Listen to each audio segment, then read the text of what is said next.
వర్షాలతో హైదరాబాద్లోని లోతట్టు ప్రాంతాలన్నీ జలమయమయ్యాయి. అత్తాపూర్లోని అనేక అపార్ట్మెంట్లలో నీళ్లు రావడంతో అక్కడి ప్రజలు తీవ్ర ఇబ్బందులు పడుతున్నారు. దీనికి సంబంధించి పూర్తి వివరాలు మా ప్రతినిధి రవి అందిస్తారు.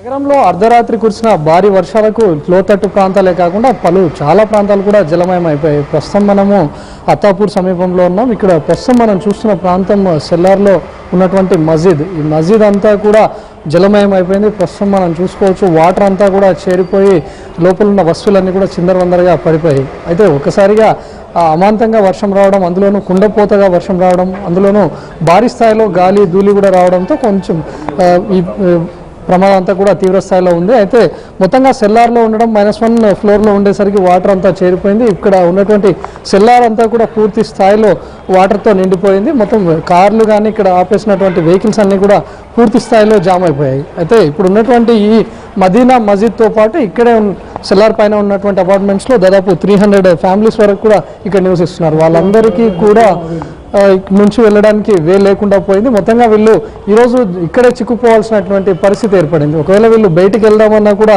లేనటువంటి పరిస్థితి, వెహికల్స్ కూడా బయటికి తీయలేనటువంటి పరిస్థితి. మరి అందుకు అపార్ట్మెంట్స్ వాళ్ళకు నిర్వాహకులు ఇక్కడే ఉన్నారు. ఈ क्या हुआ पूर्ति इधर कितने फैमिलीज रहते, कैसा सफ़र हो रहे हैं? यहाँ पर 300 से ज़्यादा फैमिलीज़ हैं. यहाँ पर तकरीबन ये तेलुगु में बोलो इंग्लिश हाँ దాదాపు 7 సంవత్సరం నుంచి మున్సిపల్ కార్పొరేషన్ హైదరాబాద్ అదేవిధంగా రాజేంద్రనగర్ మున్సిపాలిటీకి మేము రిప్రజెంటేషన్ ఇస్తూ ఉన్నాం. కానీ ఏ ఆఫీసర్ ఏ ఇంట్రెస్ట్ తీసుకోలేదు. ఇది విధంగానే మేము ఇది 4th టైం మేము నాన్న బాధపడుతున్నాం. 300 to 400 వెహికల్స్, 300 to 400 బైక్స్ మొత్తం కంప్లీట్ నిండిపోయింది. మస్జిద్ కూడా అట్లా నిండిపోయింది. ఏ ఆఫీసర్కి పోయి చెప్తే ఇది మా పని కాదు, అది మా పని కాదు, ఇది మా పని కాదు అంటున్నారు. ఇంకొక ఆశ్చర్యంగా ఏముంది అంటే 24 hours emergency squad municipal corporation of Hyderabad బషీర్బాగ్లో ఉంది. నేను మార్నింగ్ 4:30 నుంచి ఇప్పటి వరకు ఫోన్ చేసినా ఎవరు ఫోన్ లిఫ్ట్ చేయలేదు, ఎవరు మా కంప్లైంట్ చేయలేదు. మార్నింగ్ ఇక్కడ నుంచి వచ్చి డిప్యూటీ కమిషనర్ డిఈ వచ్చి ఇక్కడ చేస్తున్నారు.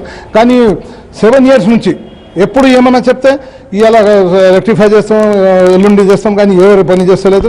ప్రస్తుతం మనం చూసుకోవచ్చు ఇక్కడ ఉన్నటువంటి అపార్ట్మెంట్స్లోకి మొత్తంగా వాటర్ చేరిపోవడం, అదేవిధంగా సెల్లార్లో ఉన్నటువంటి వెహికల్స్ అన్నీ కూడా పూర్తి స్థాయిలో డ్యామేజ్ అయ్యాయి. అయితే ఇక్కడ ఉన్నటువంటి అపార్ట్మెంట్స్లో దాదాపు 300 వరకు కూడా ఫ్యామిలీస్ నివసిస్తూ ఉన్నాయి. దాదాపు మొత్తంగా 3000కు పైన ఇక్కడ ఉన్నారని చెప్తా ఉన్నారు. అయితే ఇక్కడ ఉన్నటువంటి వాళ్ళు ఇక్కడ మొత్తంగా జలమయం అయిపోవడంతో వాళ్ళు బయటికి కూడా వెళ్ళలేనటువంటి సిచ్యువేషన్ కనపడుతోంది. ప్రస్తుతం మనం చూసుకోవచ్చు ఒక ఫ్యామిలీస్ ఇదే వాటర్లో గుండా బయటికి వెళ్తున్నటువంటి పరిస్థితి మనం చూసుకోవచ్చు. అయితే వీళ్ళంతా కూడా ఎప్పుడు వర్షం వచ్చినా ఇదే సిచ్యువేషన్తో ఉంటున్నాము. ఇక్కడ లోకల్గా ఉన్నటువంటి మున్సిపాలిటీ అధికారులకు ఎన్నోసార్లు చెప్పినప్పటికీ కూడా పరిస్థితిలో మార్పు లేదని చెప్తా ఉన్నారు. మరోవైపు ఎప్పుడు అంటే చిన్నపాటి వర్షానికి కూడా వాటర్ చేరుతూ ఉంది మా దాంట్లోకి అని చెప్పినా కూడా పట్టించుకోవడం వల్లే ఈ సిచ్యువేషన్ వచ్చిందని చెప్తా ఉన్నారు. ఎందుకంటే ఇక్కడ దాదాపు 3000 మంది వరకు నివసిస్తున్నటువంటి ఈ ప్రాంతంలో కూడా ఇలాంటి సిచ్యువేషన్ రావడం చాలా ప్రమాదకరంగా అని చెప్పుకోవచ్చు. ఎందుకంటే ప్రస్తుతం మనం చూసుకోవచ్చు ఆ ఫ్యామిలీస్ చాలా ఇబ్బంది పడుతూ కూడా వాళ్ళు ఏ విధంగా బయటికి వెళ్తున్నారు. చేతిలో ఒక చంటి పాపను పట్టుకొని కూడా వాళ్ళు అతి కష్టం పైన కూడా బయటికి వెళ్లాల్సినటువంటి సిచ్యువేషన్ మనకు కనపడతా ఉంది. ఒక రోడ్ దగ్గర నుంచి మొదలు పెట్టుకుంటే దాదాపు అపార్ట్మెంట్స్ లోపల వరకు కూడా ఇదే సిచ్యువేషన్ కనపడతా ఉంది. మొత్తంగా వెహికల్స్ డ్యామేజ్ అవడంతో వాళ్ళు వెహికల్స్తో కూడా బయటికి వెళ్ళలేనటువంటి పరిస్థితి. కార్లో వచ్చు, లేకపోతే దాదాపు 200 బైక్స్ వరకు కూడా ఈ అపార్ట్మెంట్లో ఉన్నాయని చెప్తా ఉన్నారు. అవన్నీ కూడా డ్యామేజ్ అయిపోయాయని చెప్తున్నారు.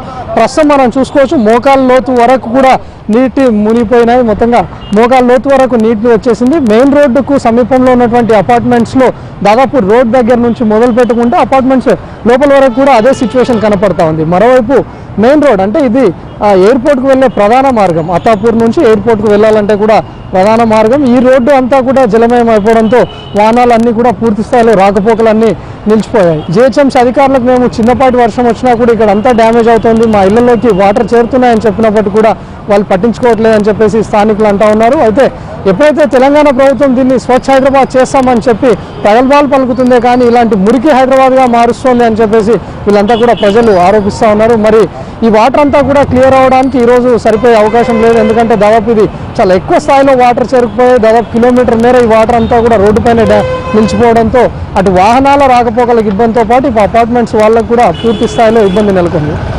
కెమెరా నిష్పాల్తో రవికుమార్, NTV, హైదరాబాద్.